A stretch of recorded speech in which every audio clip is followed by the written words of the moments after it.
Hello, everyone, and welcome to another episode of The Build Show with JP.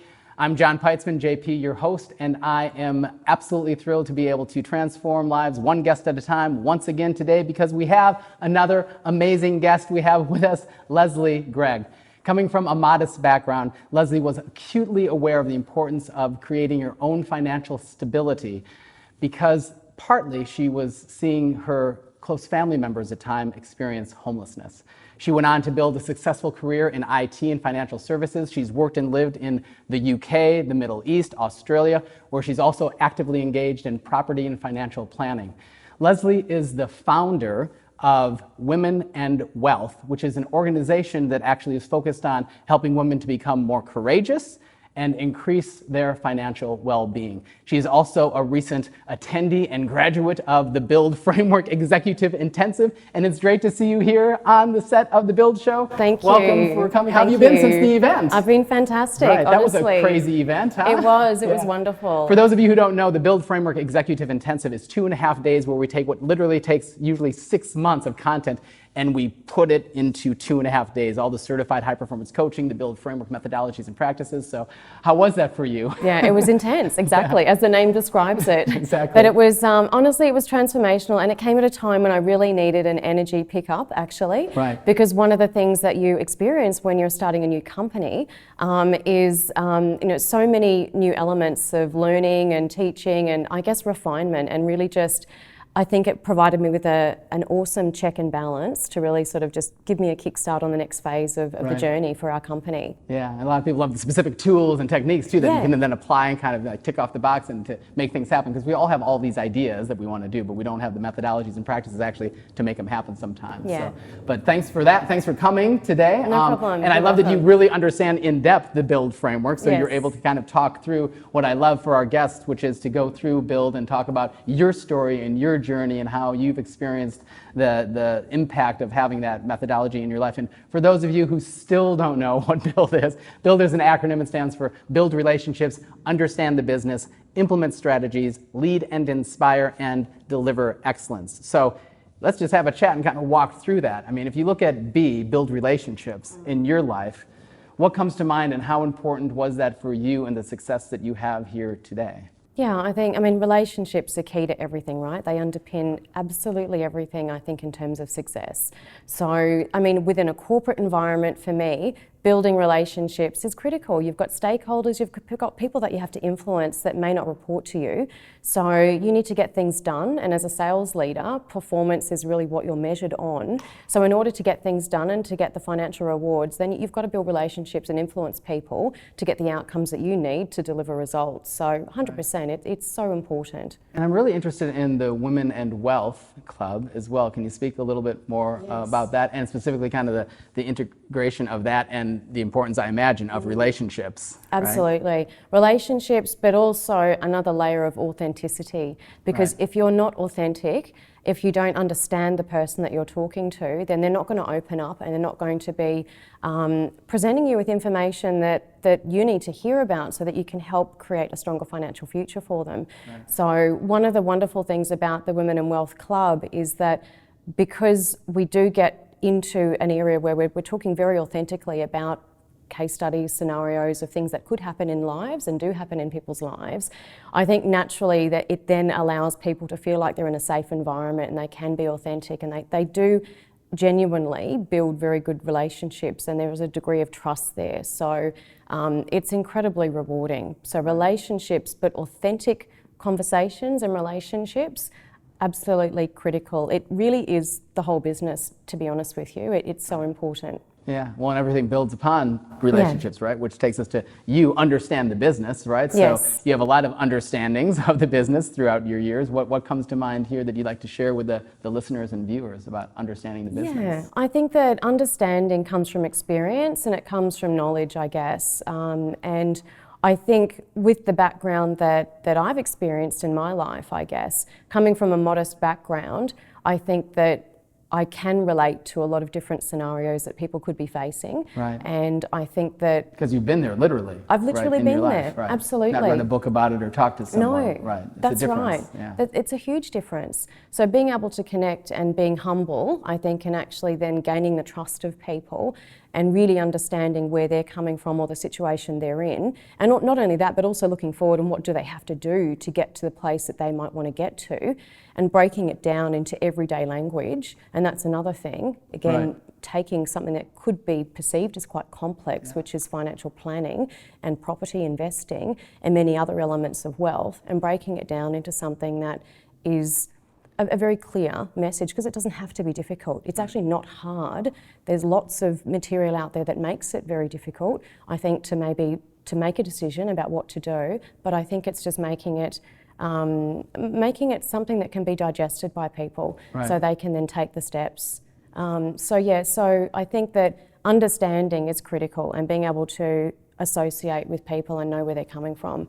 Because I think we're all very similar. We all want to make sure we're okay. We all want to make sure that our futures are safe and secure. And every one of us, I think, has that in common. And I think that for some people, it's probably at the forefront of their mind a little bit more than others. But I think we all share that same, it's a basic human need. Absolutely. It's security, isn't it? So I think it's, we just need to understand where they're coming from and what their drivers are and what their goals are. And once we know that, then we can actually provide a solution and work with them to put them on a good path. Right. And in trying to understand the business of the Women and Wealth Club that I looked at a little bit prior to our interview here, I looked at a statistic I think that you shared, which is that in Australia anyway, the homelessness in women over 55 is the highest category. It is.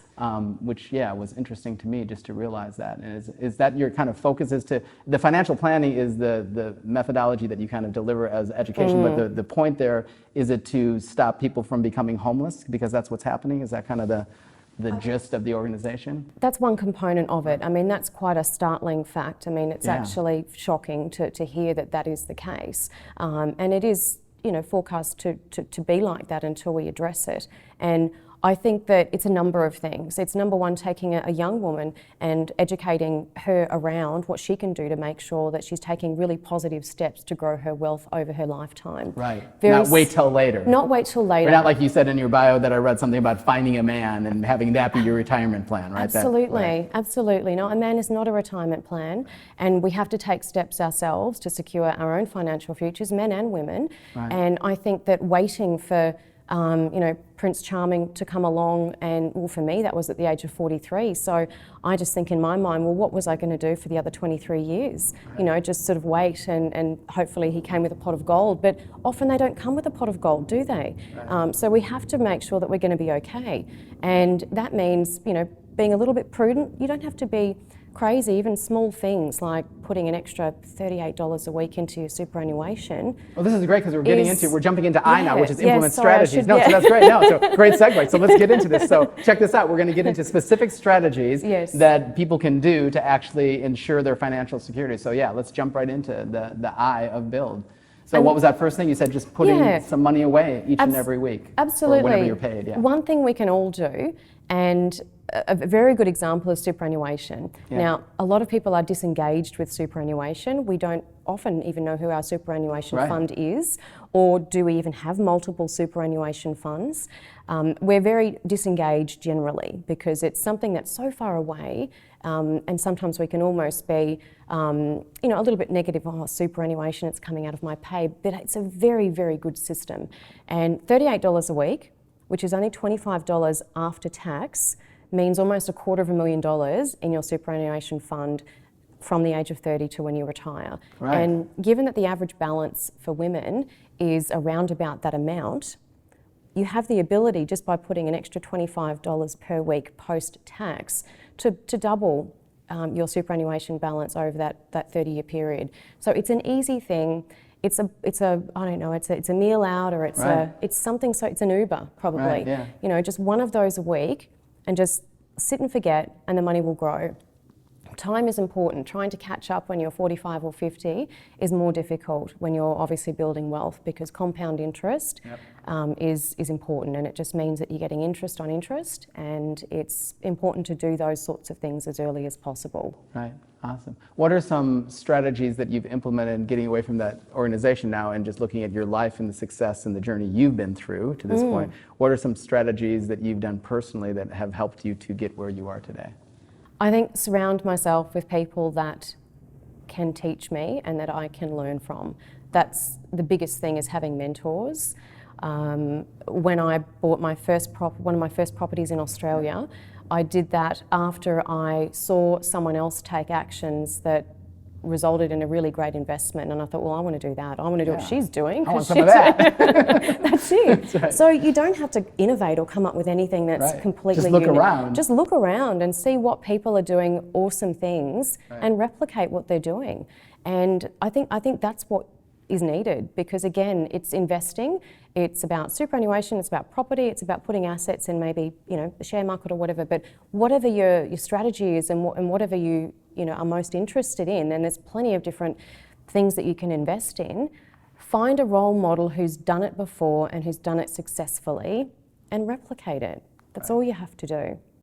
Awesome. So yeah, one of my really good friends, I copied her and I had the same success. Is she following you now? Well, she's still doing the same thing, and I'm like doing more of the sorts of projects, that she did, and it's working. And now people are following you, which leads to literally lead and inspire, which is how you then lead and inspire others, by implementing the right strategies, Exactly. right? Which is what's happened here. What are some other thoughts on leading and inspiring as it relates to either the foundation or you personally? What does that mean to you, leading and inspiring? I think that you've got to bring everyone on the journey, okay? So it's in a small company, like the company that we've formed, Women in Wealth Club, we have a lot of external partners actually that we rely upon to provide services to our members. And that includes financial planners, it can include property people, surveyors, lots of different types of people that don't directly work for us. So leading and inspiring for me means really bringing those people on to the mission that I have and having them understand what I'm trying to do in terms of helping to improve women's financial futures. So I need them to be on that journey, even though they're not in my company, that they need to get why I'm here. So they have to be inspired, because there's no real direct connection as to why they would otherwise do so, right? Exactly. And they're on the bandwagon, and they're sort of, I guess, waving the flag as well, which is so important, because we're all in there together helping, come from different places, but we're on the same mission and we've got the same objective. Right. How about delivering excellence? If we jump to D and we look at the ability to deliver excellence both professionally and personally, what do you have to share with the listeners and viewers today about delivering excellence? Delivering excellence for me is about the outcome for the customer, actually. If I can measure that, if I can go back to my customer after a year and say, well, look, how did those pieces of advice that we provided you with? That's very tangible in your case, right? Because you literally look at a spreadsheet. Right? Absolutely, that we can. Right. But it is going back, and if I have achieved what we set out to achieve, and the client has increased their wealth, or they've cut down their spending, or they've got some good money habits, then for me that is delivering excellence, because my objective is to help create good financial awareness and good money habits and good investing techniques. And if I go back and I've got evidence that that's occurred, for me that's delivering excellence, and having the customers recognise that as well and have a positive experience. Right. And that's lasting too, right? Because you change their habits, then do you find that actually changes continually then over the years? Or do people go back and then need to continue to kind of change those patterns? Or how does that work? Or is it a combination of both? Look, I don't think it's ever a straight line. Life happens, things happen, things that are beyond our control sometimes, and they can rock the boat and put us on a slightly different path. But I think it's about our ability to just continue the course and just to keep going. And I think that with the end objective in mind, we just have to keep on the path for whatever we want our future self to look like. Right. So I think it's a mix, but you've just got to keep encouraging people. And it is hard. It's just, it's a difficult place that we live in, I think, because it's very commercial and it's very easy to spend money. Yeah. But it's on the wrong things. On the wrong thing. That we think are the right things, right? Exactly. And this is that's a really great point, because I think there's I've got a client at the moment who's looking to, looking for some investment advice, and they really want to buy a property, and they very much feel that that's going to be the answer to their wealth creation. But it's about finding the right solution and not just going and just picking one. It's about the right solution and taking, for them to sort of slow down and pick the right property that's going to have the right outcome. So whether it was a share or a property or whatever it was, just taking the time to to do it right, not just make an impulse. So I'm going to buy a property and then I'll be okay. buying the wrong one. Right. That's right. It's so important to get it Being right. mindful. Because it's actually the precursor to then, further steps in, in creating wealth, I guess, and securing your future. So it's about that genuine guidance and help and passing that on to clients so that they can make a good decision. Cool. And how do you kind of balance or integrate the concept of delivering excellence from the personal and professional standpoints and make sure that you're doing in both areas, right? I mean, because everyone talks about work-life balance or integration or call it what you want, but you have the personal aspects of our lives, let's call it, and the business aspects, right? Yes. And do you find a way to kind of bridge that gap of excellence across the border? That's a great question. That's why I ask it, because everyone out there is struggling with that, so they want you to tell them how to do that. I wish I had the magic, right. the magic answer, but it is incredibly difficult, and especially when you are working in your own business, because those two things just are sort of integrated almost. Exactly. So you've got to be very intentional about sort of, carving out time, I guess, for personal sometimes and then professional. So I think that, what's the answer? Look, I think it is discipline. And I think one of the things in the build framework that I've got in my office, right in front of where my laptop is something that's been incredibly helpful. I look at it every single day.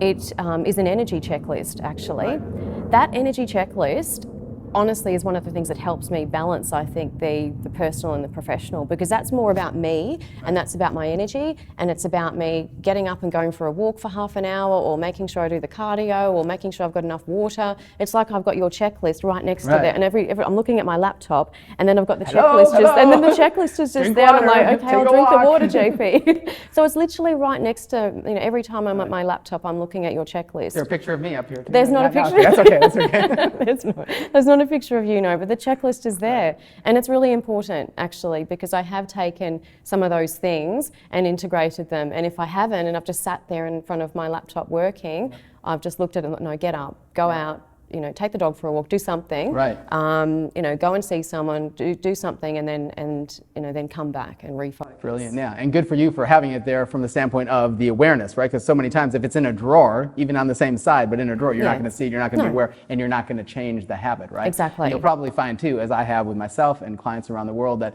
when you do those things, you actually come back more refreshed. So actually, the thing that you think that you're sacrificing, you're compromising, your work product, right, actually is improved, because excellence is about having that balance and integration of taking care of yourself first, because then when you do that, your work actually is better. Do you find that to be the case as well? Definitely. But like you said earlier, it's what we all struggle with, because I think work as a default can be just the place that we go to, and we miss out on looking after ourselves and loving ourselves, I guess, when actually if we started with that, then our performance is going to be heightened so much more. I read something this week where a leading software company said that they did an experiment in Japan, and they gave their employees the opportunity to work 4 days a week instead of 5, and the productivity went up by 40%. I mean, can you believe it? Can you imagine? 40% for one day, right? Yeah, for one day, right? So, I mean, I guess they were real. Yeah, so it is real, definitely. Yeah. Absolutely.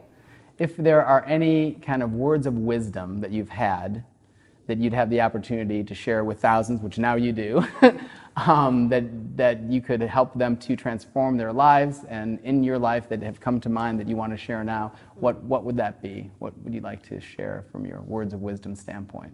I think probably two things. I think if you've got daughters, daughters, wives, mothers, influential and significant women in your life, just encourage them to to take an interest in their financial sort of outcome as early as possible. Right. Because I think the earlier that you start, the easier it's going to be in the future. Right. So your future self will definitely thank your current self. Got it. So I think that's the first thing. And that does apply for men and women, absolutely. Sure. I do highlight women though, obviously, because we do have specific considerations. We take time out of the workforce, and we often don't get a lot of superannuation or any in that period of time.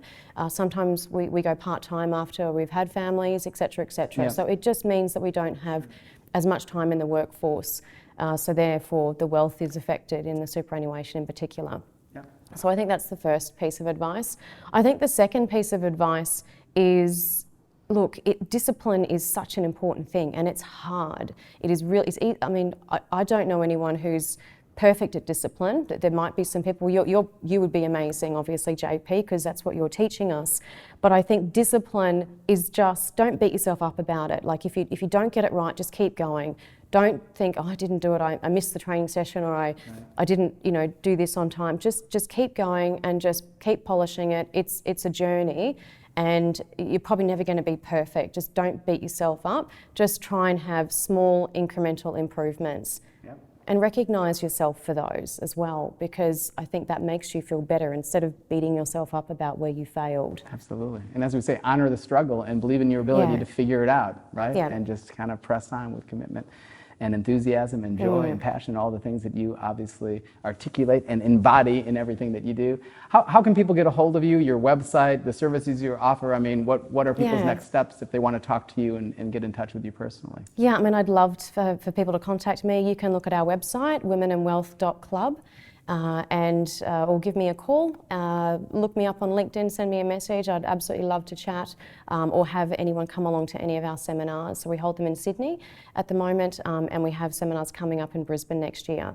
Great, awesome. Well, thank you so much for being JP. a guest on the show. It's great to see you again. Nice to see you too. Thanks for having the things all around your desk. I hope they're helping you to increase all of your success in your life. And thank all of you for joining us here on The Build Show. We'll see you next time.